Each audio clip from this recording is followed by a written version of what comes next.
Welcome to this Delft Stack tutorial video. In today's video, I'm going to show you how to add emojis and symbols to Discord channel names. Whether you're trying to make your server look more organized, give it a clean aesthetic style, or simply make channels easier and more fun to recognize at a glance, this simple step-by-step guide will walk you through everything you need to know to customize your Discord channels properly. First, open Discord and go to the server where you want to add emojis or symbols to a channel. Once you're there, right-click on the channel you want to customize and select Edit Channel from the menu. Make sure you're on the Overview section, then click directly inside the channel name box. Follow along carefully here, so you place the emoji exactly where you want it to appear.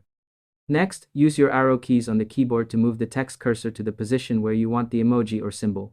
On Windows, press the Windows key and the period key at the same time to open the emoji keyboard. On a Mac, press Ctrl, Command, and Space together. You'll now see the emoji panel pop up with different categories at the top. Select the emoji category, scroll through the options, or use the search bar to quickly find the emoji you want. Just click it, and it will be added instantly to your channel name. To make the process smoother, here are a few quick tips. Make sure you have permission to manage channels on the server, choose emojis that match your server's theme, and avoid adding too many symbols that could make names hard to read. Doing this beforehand can save you time and help keep your server looking clean and professional.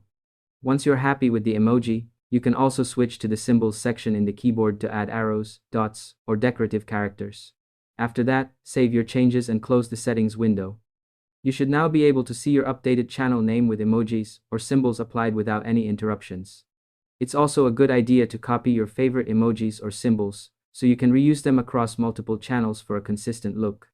This extra step helps keep your server design balanced and visually appealing. And that's all there is to it. By following these simple steps, you'll be able to add emojis and symbols to Discord channel names easily and efficiently. Thanks for watching this Delft Stack tutorial video, and I hope you found it helpful. If this helped you out, feel free to share it with others who want to customize their Discord servers. Why not make someone's day easier?